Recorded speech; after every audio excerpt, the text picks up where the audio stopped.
And we're live. Party people in the house, party people in the house. Hey, hey, oh, hey, oh. This is unlike any interview that we've ever gonna do. My name is Kardy Laguda, and this is Kardy TV. And today we have got the incredible, super cool accountant come poet, Mr. Andrew James Crawford in the house. Hi. How are you? Good afternoon, good evening to you. And before we get into anything, guys, we're going to be talking about some really cool stuff today. Okay, because this guy is super talented, not only with his figures, but he counts. We call him the Count of Counting, Mr. Andrew James Crawford. Before we go any further, party people, we're just going to wait for one or two other people just to come on board. Eyeballs on the screen. Yes, baby. And then we're going to enter Mr. Intro. Let's go.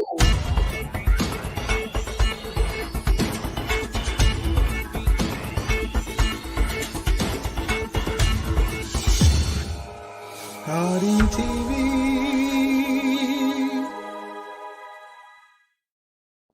Hey! All right, hey, the guru. I'm excellent, my friend. I'm excellent. It's all good. Yeah. Basically, we're just going to do some let's say some housekeeping, right? We just want to know if people can hear us. Okay. I know that there's some people out there already. If you can kind of if you know how to use the chat, that would be a really, really cool thing. You can just say that you can hear us. I know there's a slight delay as well from us asking questions and you typing. So we're just going to kind of just be present for about a minute or so and just get some, get some feedback from you. So if you don't know how to use the chat, just follow the instructions on how to use the chat. If you want to remain anonymous, don't follow the instructions. Just paste your comments in there anytime. If we see, hey, people are coming in now and they're saying that they could, there are one or two people that we know and they can hear us and the sound is good.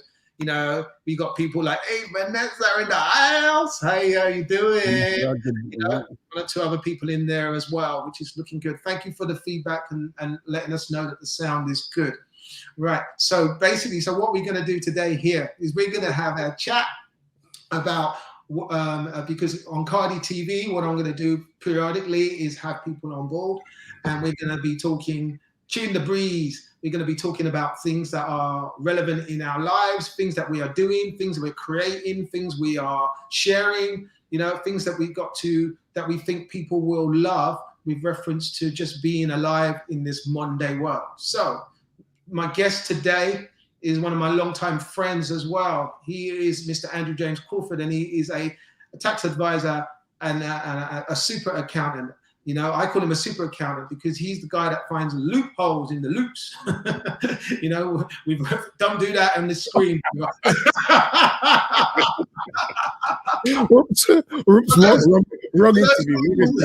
For those people that know what that actually means, you need to now run.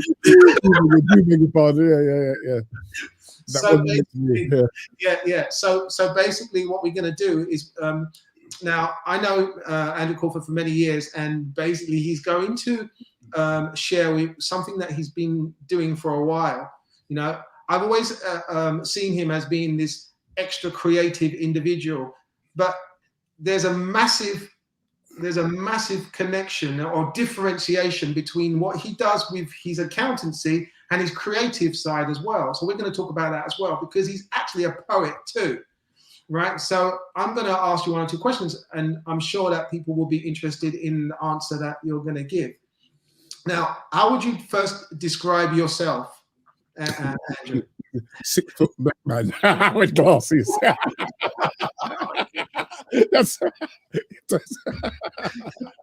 Oh my goodness. You're going to be having some trouble with this guy.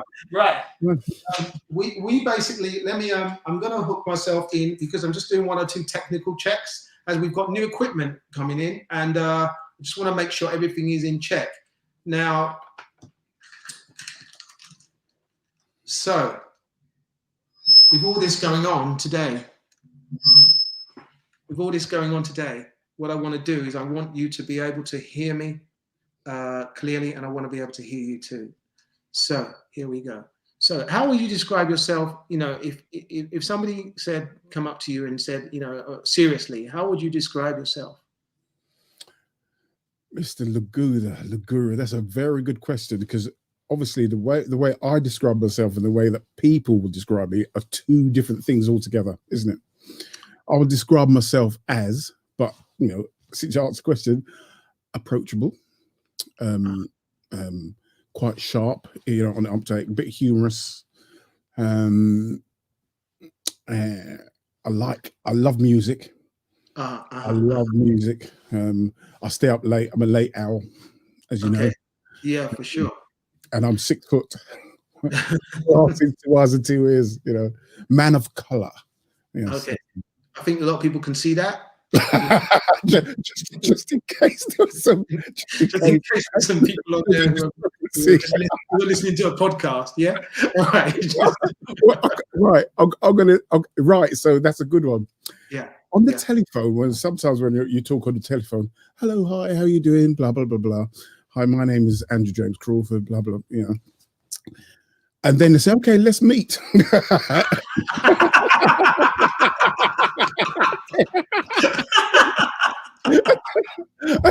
know where that's going.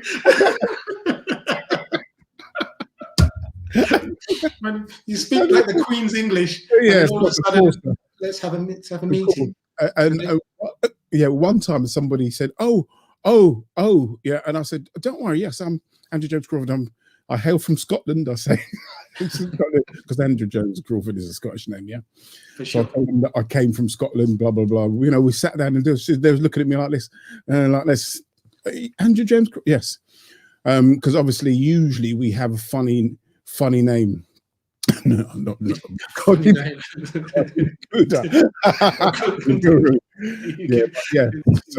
Yeah, like Kardy Laguda, yeah. Yeah, that's what I'm saying. Yeah. So are you trying to tell me that I should change my name to Billy Smith? Not at all, because what people should do is accept people as they find them, because no two people are the same, and there's good people and there's bad people in all sections of life. So you don't need to change for anybody, Mr. Kardy Laguru. Okay, I get that. So let's put you back on track, because then what happens when you meet these people? Well, it's a great conversation. So after you've had that conversation with them on the telephone, and you sound like you are hailing from Buckingham Palace, and then all of a sudden you meet with them, and are they surprised? Because I have some experiences in this arena as well. You know, because people can't place my accent as far as a geographical location. I don't sound like from South London, or I don't sound like I'm from up north, etc., etc. They can't place it. Do you find that does that influence your business or anything like that? As far as no, not at all. Obviously, I hail from South London, born and bred in Clapham. Brought up in Tooting, moved to Streatham, Upper Norwood, South Norwood, and then I did all the running around the country, doing consulting work, Midlands, Peterborough. With the consultancy company, they send you everywhere. Yeah, 3 months here, 6 months there, 9 months there, and I was just traveling around the country, and people actually knew I was from London just by opening my mouth. Yeah, for sure. But obviously, how can I say, they didn't know I was from London of the Afro-Caribbean persuasion. Right. Okay. Just because of the way I speak, because for sure, that's all it is. Right. Okay. So so how long have you been doing tax? Because I always known you. I mean, when I first met you, you didn't say you were an accountant. You said you was a tax advisor, and there was a certain amount of upper level echelon to being a tax advisor as opposed to just being an accountant, because you're not the traditional accountant. You know, I mean, I've been to conventions, as you can see, I've been to conventions, and I've never seen anything like you as far as being an accountant is concerned, because what happens is, you know, other accountants, they have a stigma attached to them, with reference to being grey and uncolourful, in their personality wise, all about the figures. But with you, there was this vibrant energy. You was into your music. You liked to talk to people. It was always, a bundle of energy. It was different. There was something more than just numbers. And I actually resonated with that, being kind of showman myself. Do you know what I mean? So how did that start? I mean, obviously you enjoy numbers for sure, otherwise you wouldn't be doing it. How did it start? Very good question, because I started out as in athletics, 100 meters, 110 hurdles, 200 meters. Yeah. So I did, in fact, no, going before that, paper round. Yeah. So getting up early in the morning, every morning, going paper round. And I used to be paid £1.37.5 a week. Yeah. I remember that. Yes. 37, with those little shillings. And then when Mr. Sodi came, I remember all the names, it went up to £1.40 a week. Yeah. A week, 7 days a week, 365 days. Yeah. Then it went to 180, blah, blah, blah. Anyway, so paper round, went to school, did my rugby. I went to rugby. I played rugby for 11 years. Then I got injury. So in the winter, I was doing rugby. In the summer, I was doing athletics. Got an injury, and so I had to pull out kind of stuff. And then as I was convalescing, I used to go to the gym in Tooting. And then every week I used to see these people jumping up and down to music. And I said, oh, blimey, that's just full of girls. You know what I mean? So that's a girls thing. Yeah. And every week I went past, looked in the things. Oh, that's full of girls. And then one week I said, wait a second. It's full of girls. My Lord, full of girls. I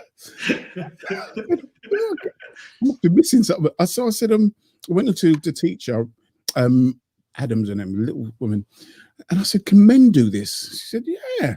I said, well, but I've got an injury, blah, blah, blah. She said, oh, don't worry, just stand at the back. And so I stood at the back, and every week I came very early, but I stood at the back, and as the music, it was just music.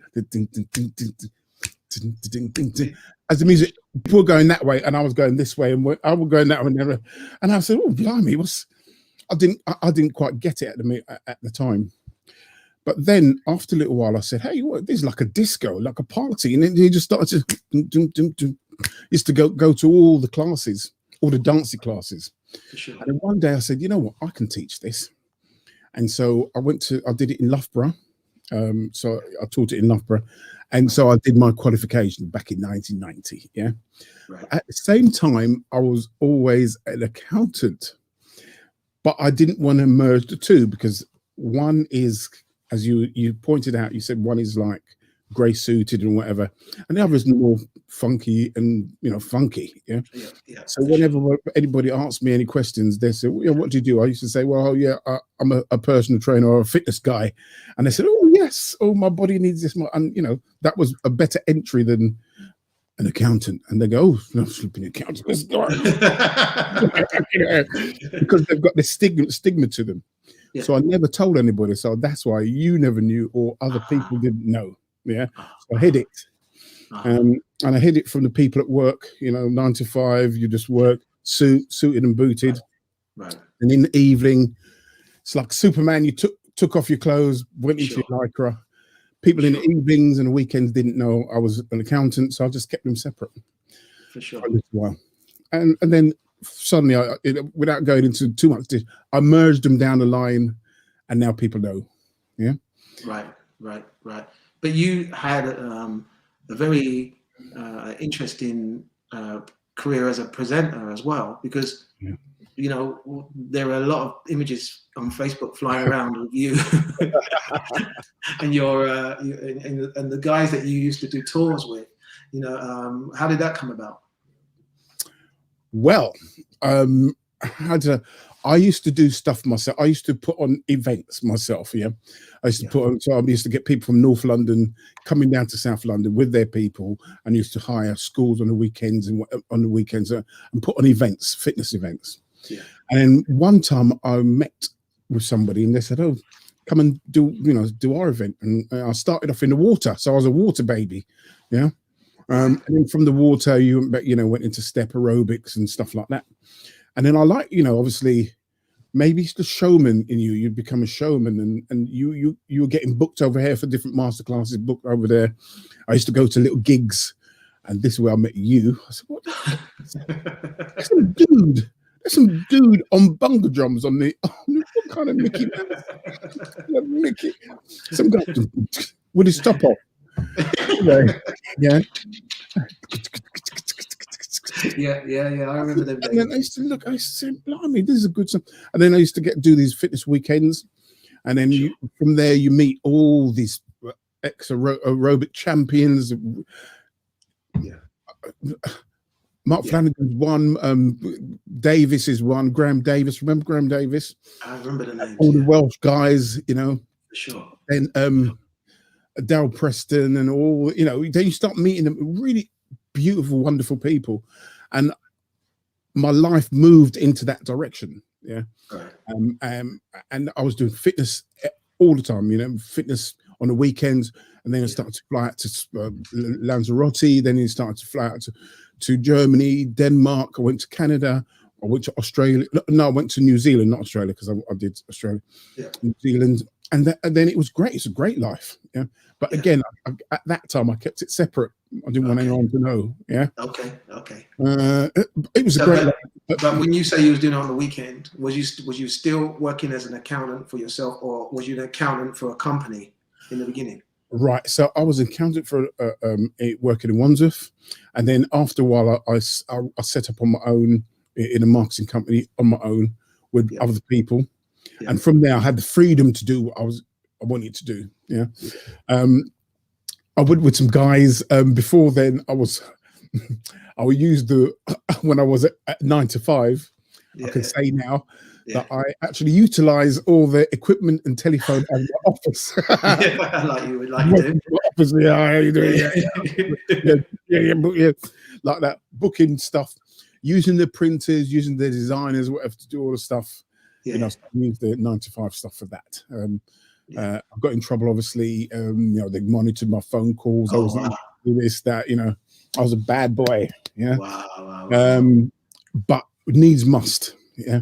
That was the group you might most probably be talking about. It's called the Funk Phenomenon. The Funk Phenomenon. Yeah, I remember that. The boys, Roy Gale, Dean Hodgkin, Dave Hoy.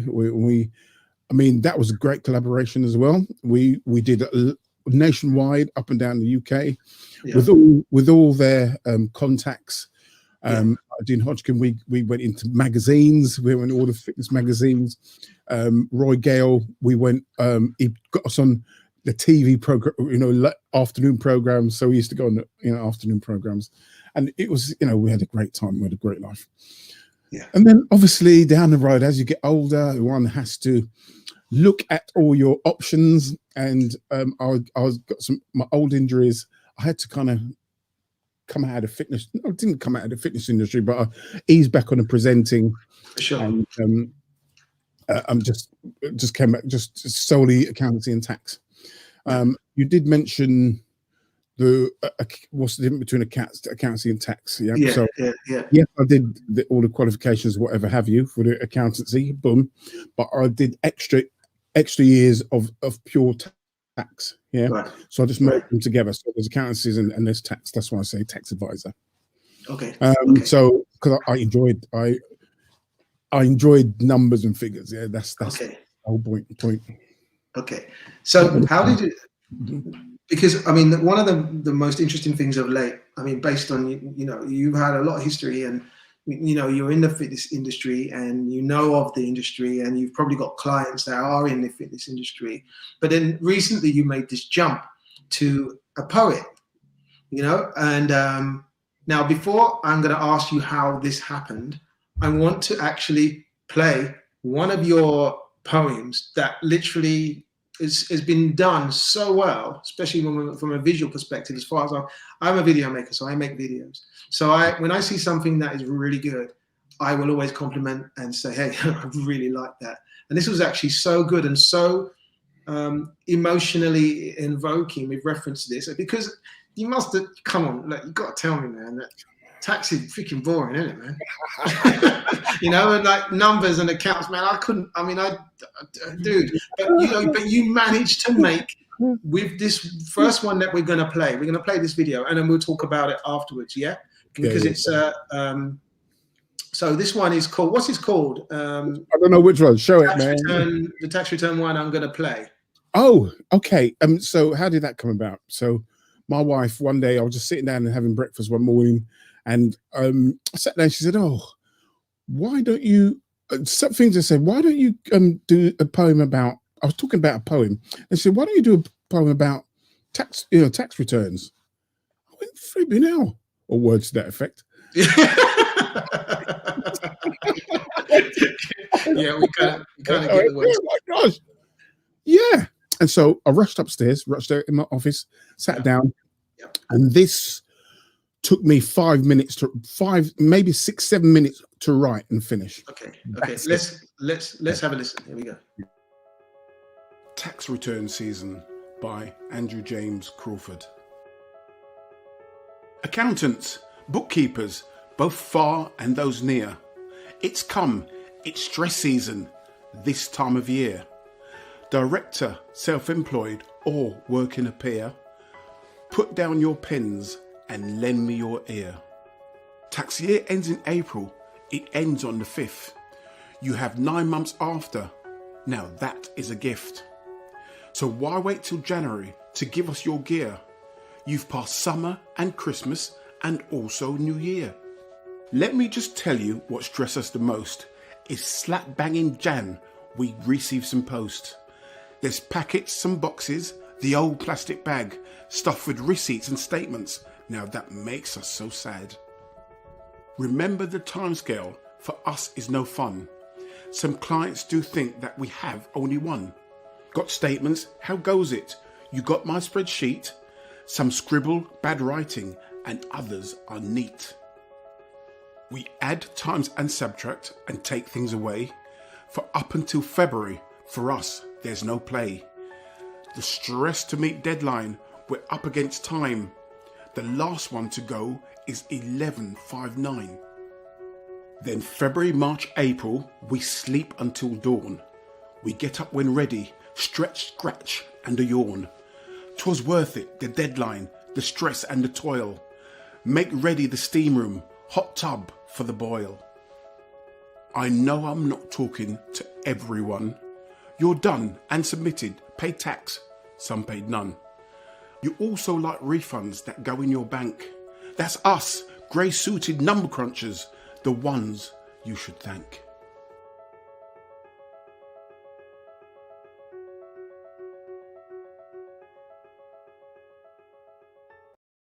Yeah! Hey! Hey! Congratulations! That's that's so cool. Mm-hmm. Now I can relate to a lot of the things that you talk about, because there are so many people that that submit. It must be frustrating for you. They submit their receipts. January the 31st is the deadline, and on the 28th you get people sending you receipts to your home, and you probably hate the postman at that time of year, because every time there's a knock at the door, you're probably thinking, who hasn't sent me the thing in 9 months prior? I mean, and what you so put eloquently in the poem is part of that. Is that a frustrating thing for you?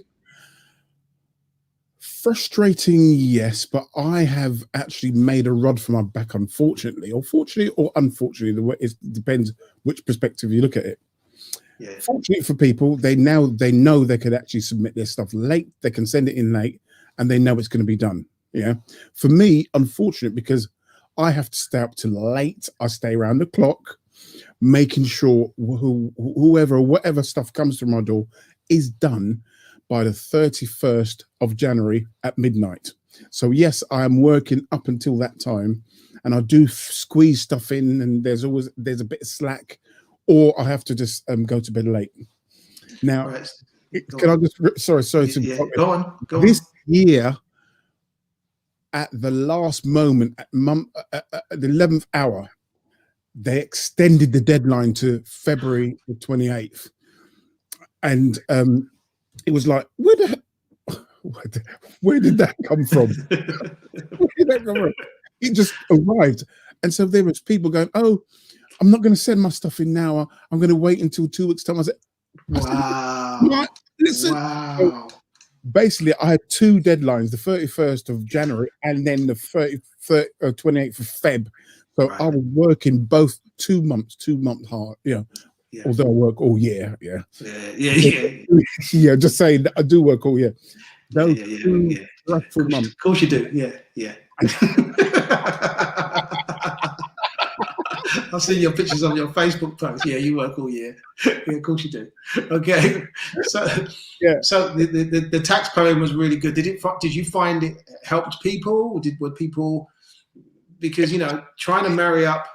No. Yeah. No, it didn't. It didn't inspire people to get their stuff to you, because you're kind of crying out. You're saying, you're punishing me because you leave it right to the last minute. That's what part of your poem was saying. But people don't care, do they? They just didn't care. No. Basically, traditionally, what happens is they've got all the Christmas parties, and they know they've got to get it done. They've got the Christmas parties. They didn't have any this year, and then you've got Christmas, then Boxing Day, and then and they go, well, I'll leave it until New Year. Then they've got the New Year's party, and it's that week there. It starts to move on, and you can just tell. Right. So people send it all year. Yeah. November's quite heavy. Yeah. December's not bad, but January is where most of it comes in. Okay. Yeah. Do they care? No.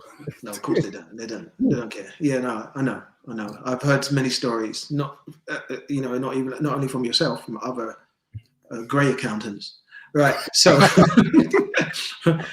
right. So you got another poem called "Don't Bring Me Flowers." Yes. Okay. What is it? What's that about? Right. Okay. That one there.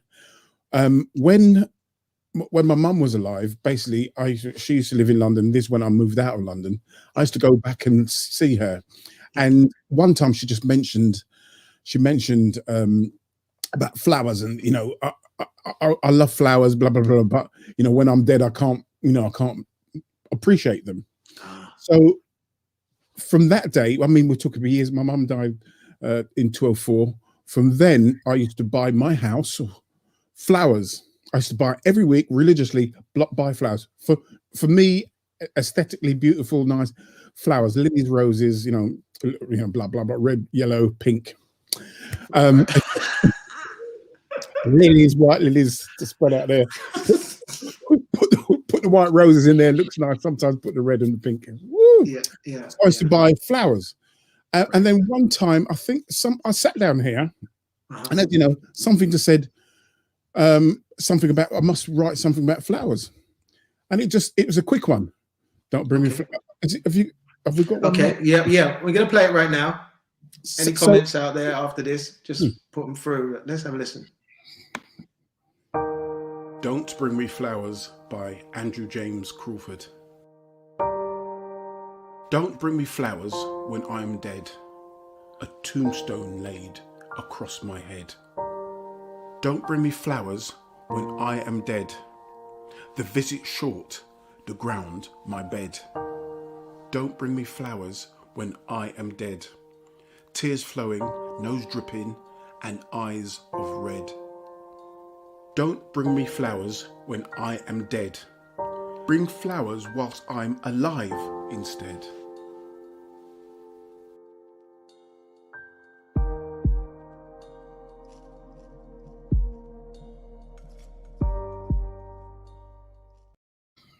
Wow, that's so powerful, man. That's amazing. Amazing. So, again, it just says, right now we're talking about it today as well. It's like you bring the flowers when everyone's happy. In fact, I went to Gampston, Nottingham yesterday. No flowers. It's finished. Yeah, empty. So I had to go early this morning, in 10, 11.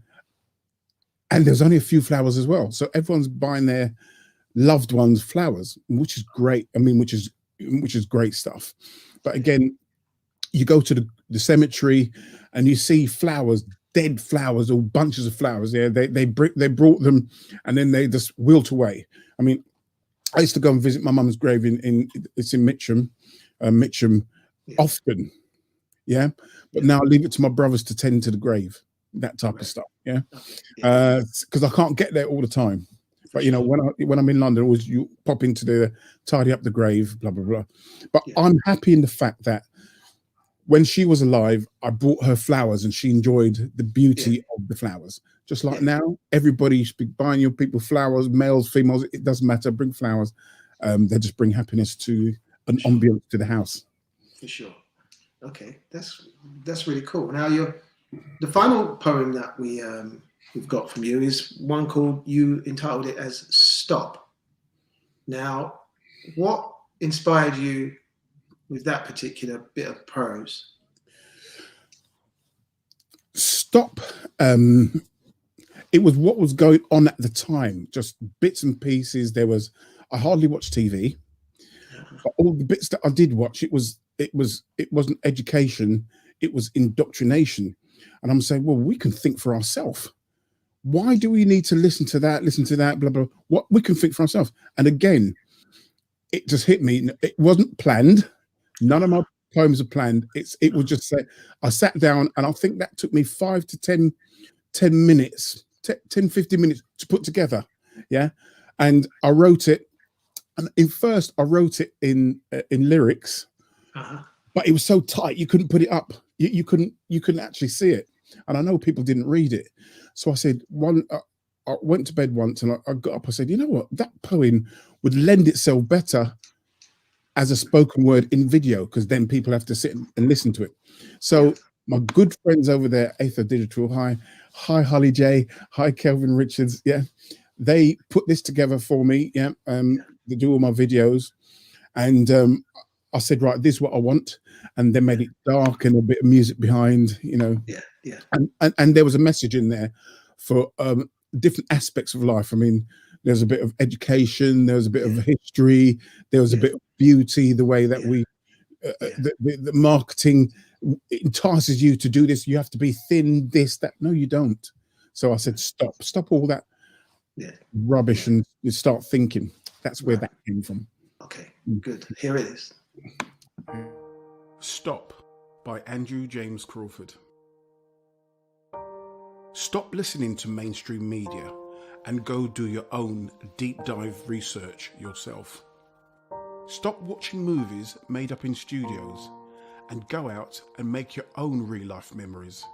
Stop believing all the daily posts on various platforms and consider following the posts which are deleted, pulled down or censored. Stop allowing your mind to be carried and cared for by others, but instead take control of your own mind and allow yourself to think. Stop reacting to sensationalized headlines. These are designed to create interest, divert your attention, and consume your precious time. Stop fighting amongst each other and take a step back to fully comprehend and decipher the bigger master plan that is in play. Stop negativity, which spreads like a virus. Its aim to hurt. Instead, light up the love of positivity, which lifts, inspires, and motivates. Stop pandering to external beauty forged through advertising. You already possess unique beauty, which starts within you and flows out like a waterfall in the things you say and the things you do. Stop learning history from the conqueror. Take it with a pinch of salt and pepper it with history told by the conquered, the pillaged, the survivor. Stop thinking that learning and education finishes with that degree, doctorate, master's. The real education starts when you graduate and leave the so-called education system. Stop, listen, and learn from the voice that speaks to you softly, silently, and in a whisper. Go.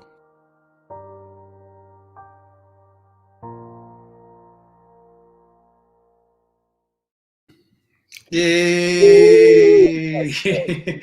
Yeah. That's awesome, man. That's really, really good. It's very. I like the way it's all put together because the music gives it that lift of emotion behind the message as well. So that's very, very creative. Creativity I'll leave to the Eighth Digital boys and girls, Holly J and Kelvin Richards.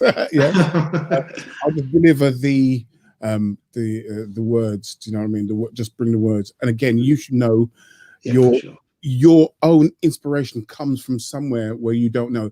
I do not know where these.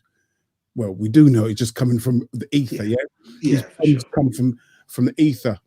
Yeah, I sit down just like the poems. I've done a few poems, and each time I might have been driving, and it comes to me, and I have to stop over and write it down. Yeah, these are my other poems. Or I've started a few years ago. I started to get these just sayings, blah blah blah, this blah blah blah. They don't come from me. They just come from somewhere outside. Yeah. To me. Yeah. I mean, that's you know what, I get that because I've just literally put together a 30 days of 1 minute mindset video series, which I'm gifting to people for free. If you want that information, guys, just message me at some point. But I'm doing it for free. But one of the girls messaged me and said, in your first video, why have you got your jacket on? And because I looked like I was going out in the snow in the first video, right? Yeah. And then I explained that actually I didn't mean to do that 30 video series. What happened was one day I came back from being outside, had an amazing idea, and the studio was set up. So I decided to film myself. So I filmed myself in my jacket on just to see if it was going to be a good thing or not. Yeah. Well, it actually ended up being so good. I took the jacket off and I started doing more. Yeah. But I didn't want to take the energy from the first video and redo it because it was very natural and it downloaded, like you said.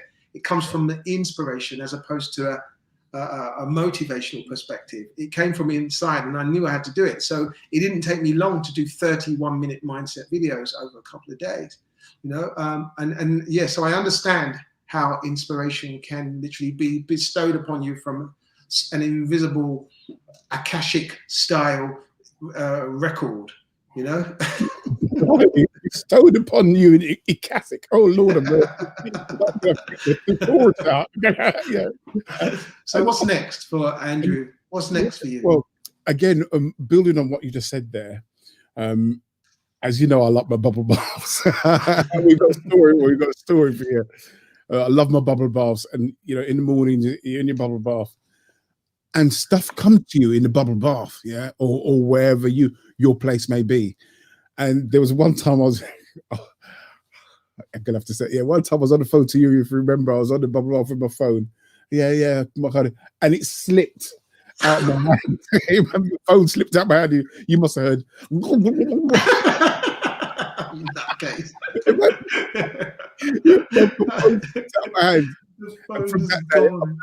I've never taken calls in the bath, in the bath again, just in case.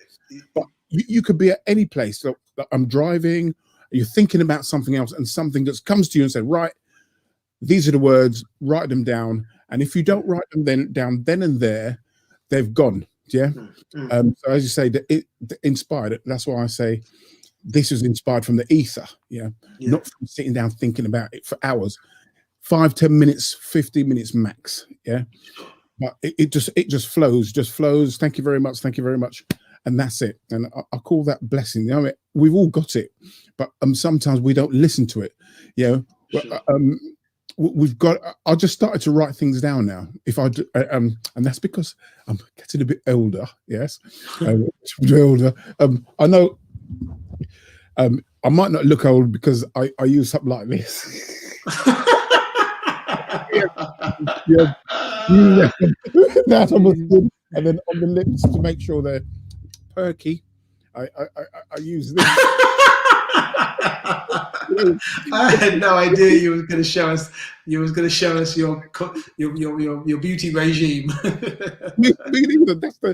the whole thing of stuff which we do. I don't know why. Sure. I did.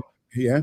We can have another session about beauty regimes for poets, in the future, and you can show us the contents of your cosmetic regime, and how you actually keep your youthfulness, right? He's not bad for 115 years of age, isn't it? How do you get your skin to go like that? Well, yes, moisturize.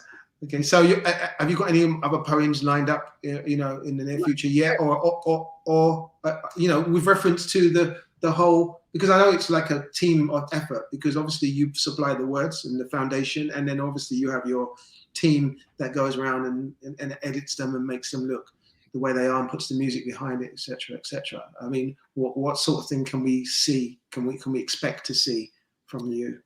Right. So January, February, nothing. You didn't see anything come from me because of tax year. Yeah, for sure. The first thing I did was when I came out was yesterday. Yesterday, the day before, I was in the shower, washing and conditioning my hair, yes. and then somebody said, the ether said, you've got to do a poem for mothers because it's Mother's Day. Yeah. And so I know you want to do it later. But again, that was something that I didn't plan. It was just something that came to me. And I sat down and it took me 10 minutes, 15 minutes max to write and put that together. Then I told my guy, just put it on a thing and put it on a for sure nice background. Okay, so it's Mother's Day today. Yes. And there may be some mothers. The reason why there's probably not so many people dipping in is they're probably with their parents or their mothers, and having dinners and spending time and buying flowers, and all that kind of stuff. So we want to wish everybody a happy Mother's Day if you are a mother, okay, and a happy Mother's Day if you're not a mother, because you are a mother to somebody, whether you believe me or not, because there's always somebody that you have cared for in the past, whether you are male or female, and you have a motherly instinct towards that person, and having that particular essence from within actually gives you the title of mother. And from my perspective, I wish you all a happy Mother's Day. So I know that it would be great if you could share, if you would read live, because I know you haven't got the visual with that just yet because it's just happened. But if you want to read, if you'd be kind enough to read that poem for us, that would be awesome. Okay. I mean, that poem in my head was longer, but people's attention span would not have, they were about halfway through. Yeah. And it was longer in terms of there's other aspects I could have put into it, or I was going to put into it. It would just be too long, and it will turn not impactful, because I like short, impactful stuff. Yeah. Sure. So this morning, just I did mention on my Facebook. I mentioned to all mums, surrogate mums, adopted mums, replacement mums, and all the men who you've got who are replacing mums. Yeah. Okay, for sure. Because there are men out there playing the role of a mother. Yeah. Absolutely. People do forget that. Yeah. So all hail to all the men out there who are in this role. Yeah. For sure. So yes. So what do you want me? Yeah, go for it. Do you want me to count you in? 5, 6, 7. I'm gonna stop. Dude, hey, you got any music? No, mums. No, this is more. No, yeah. You got any?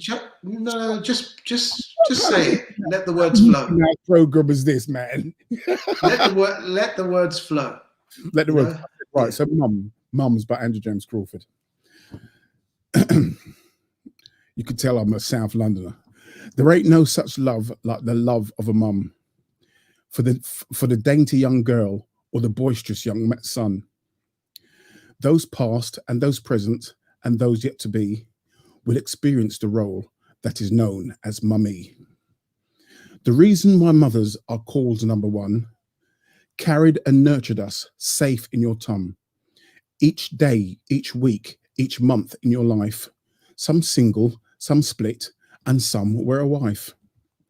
Blessed was the day that the baby appeared. You smiled, you squeezed, your eyes red and teared. You clothed us, you fed us, you sent us to school, prepared us, you taught us to be nobody's fool. You've never stopped caring from birth until grown. Some go to work and some stay at home. The life of a mother takes patience and time. To love us so much, is that such a crime? Your mum may have passed to the place up above. Though gone, you still feel the warmth of her love.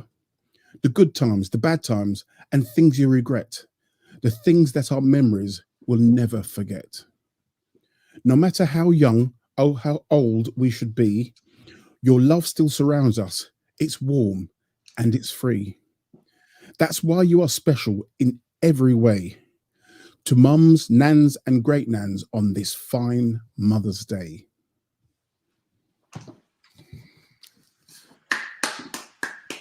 Well done, sir. Yeah. Excellent. So you are a poet, and now you know it. And so do a lot of other people.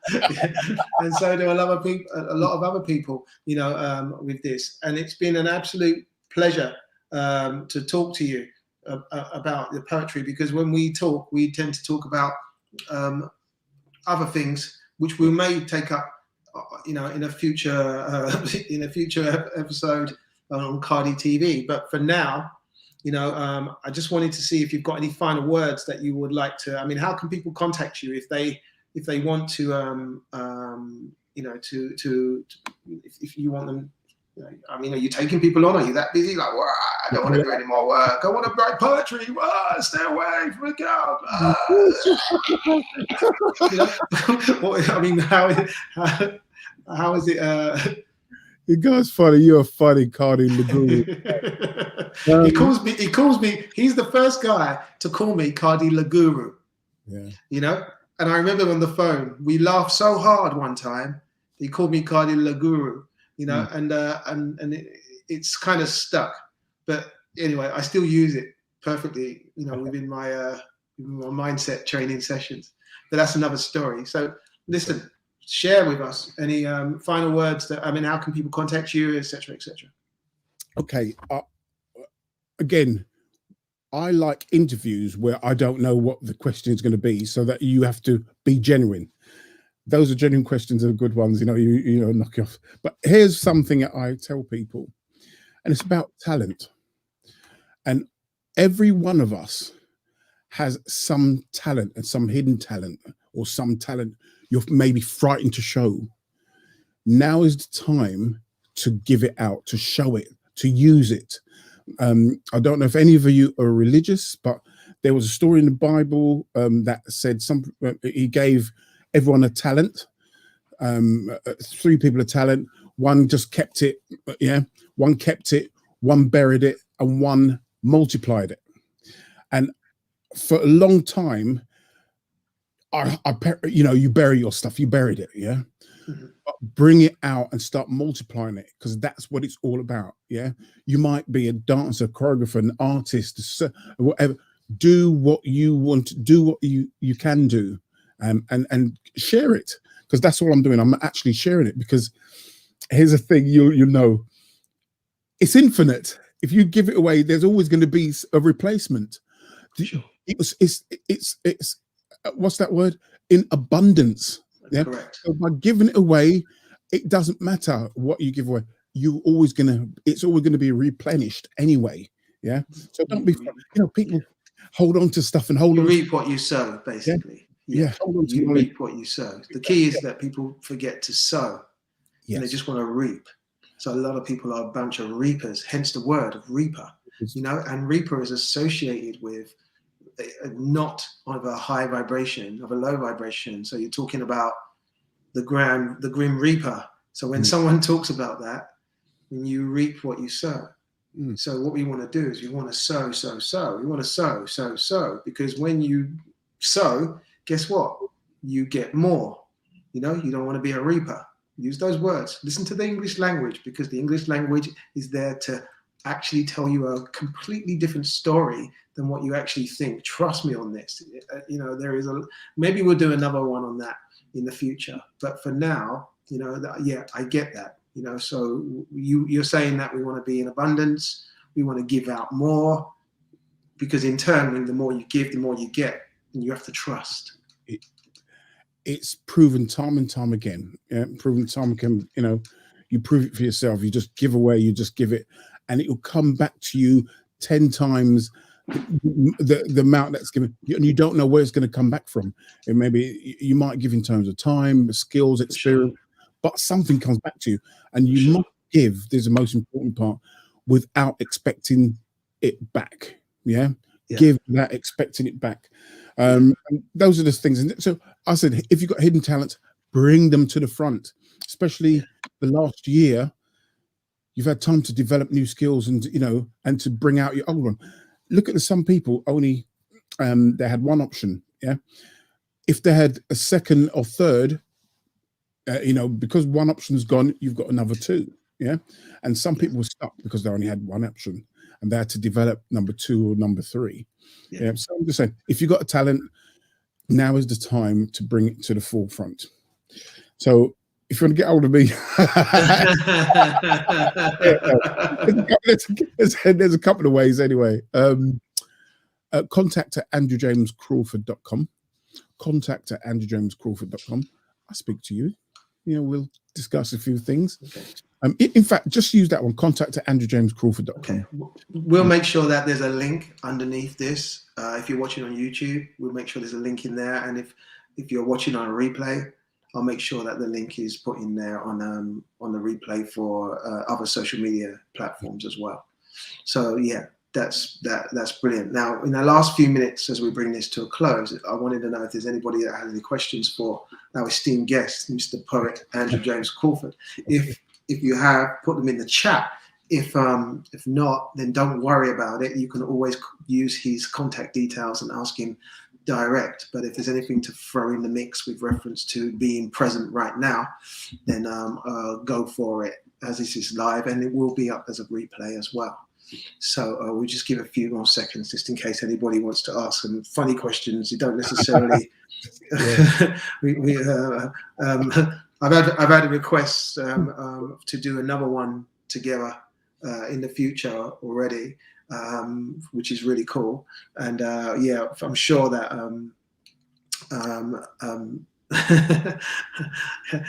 I think we've got some of your family here. And good old, I think it's your brother, good old brother. He wants to know. Oh my God.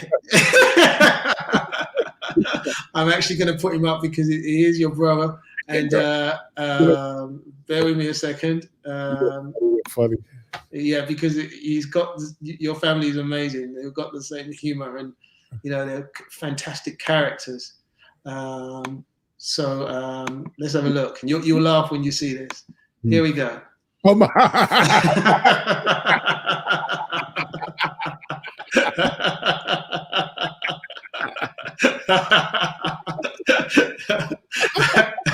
So I'm sure you'll be able to do his tax, because he's asking how can I make $1 million. I'm sure you'll be able to hear him, help him out. Do you know when they say help a brother out? This is actually a real brother, as you can see. we got this thing where I'm going to ask him. People want to know the answer to that as well. People are actually commenting. I want to know the answer. I want to know the answer. Okay, so what is the answer then, Mr. Crawford? How can you make $1 million? Hard work and dedication and savings and investments. You know what I mean? How can you make $1 million? You're a millionaire, aren't you? we all be millionaires. Listen, tell you what. Sorry. Okay. There's paper millionaires and there's asset millionaires. Yes or no? Yeah. For sure. 4, 6 houses, and it's can you get your hands on £1 million cash? What does a millionaire mean? Do you want to be a millionaire? Who wants to be a millionaire? Yeah, I do. Yeah. This is a song, isn't it? Who wants to be a millionaire? I do. Yeah. So why not a billionaire, or trillionaire, or something like that? Why just only 1 million? That's my yeah, for sure. Don't be greedy. Yeah. 1 or 2 houses, two houses, 800 grand. Yeah, Miles still wants to know the answer. Yeah, Miles is now saying.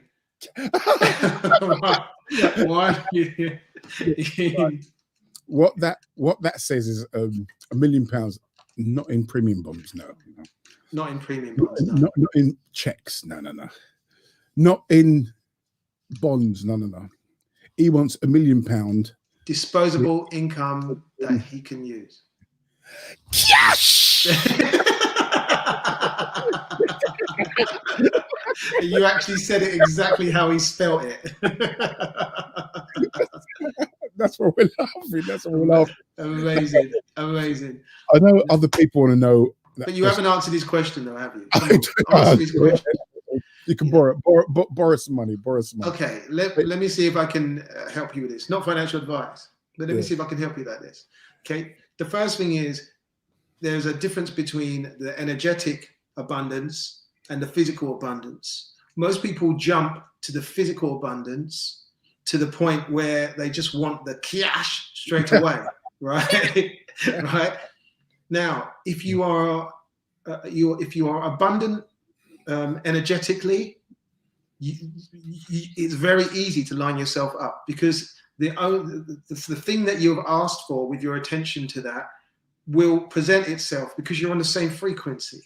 So it's really quite simple, but nobody teaches people, especially our children, nobody teaches them the energetic part, because the energetic part is the most important part. It's the part that you can't see, hear, smell, taste, or touch. Okay. So if you say to yourself, I am, then chill out and relax and line yourself up by chilling out and not literally throwing yourself off the path, which is what most people do. They throw themselves off the path, by paying attention to what is not wanted, or thinking about, I'm trying. When you try, you're not necessarily on the frequency anymore. So people try to become rich. They try to become wealthy. There is an energetic part. So if you want to be that person that has abundance, you have to first see to your energetic part.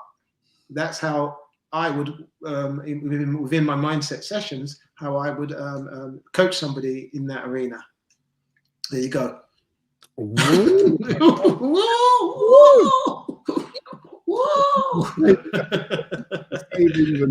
Letting your money working for you instead of you work for money. That is the old adage, but it's true, isn't it? I mean, you've got an idea about savings. You don't want to save it, you want to invest it, don't you? You want to invest it so that your money makes money on top of money, something like this. Or you put it in assets where the assets accumulate or appreciate, instead of, there's lots of people who put it in depreciating assets, where depreciating asset like a Lambo or Porsche or whatever. Oh, I've had one of a Porsche, or expensive car, but those are depreciating assets. They depreciate over time. So you don't want to put your entire money up in stuff like that.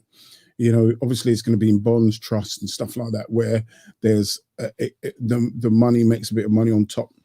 For and sure. if you've got plenty of money, I mean, the very, very rich, they maintain their income by investing over there and then living off the interest, just like just like most people do. You live off the interest. Sure.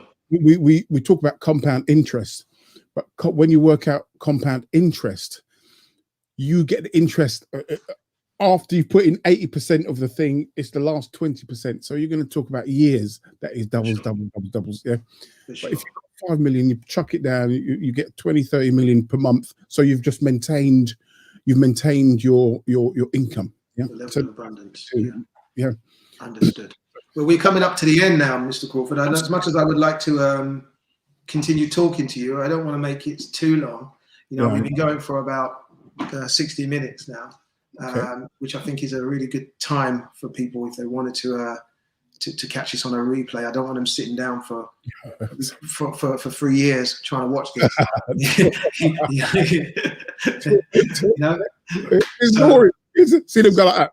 Yeah.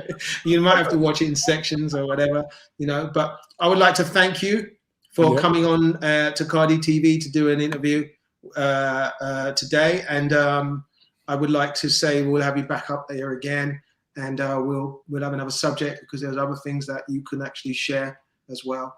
And we would wish you a happy Mother's Day, as you are a mother. You know, we won't put the bit on the end. You know, but I would like to say thank you so much, and have a fantastic evening. Everybody else, thank you for tuning in. Have a great day. Stay amazing. Ciao, people. Ciao. Thanks. Kardy TV.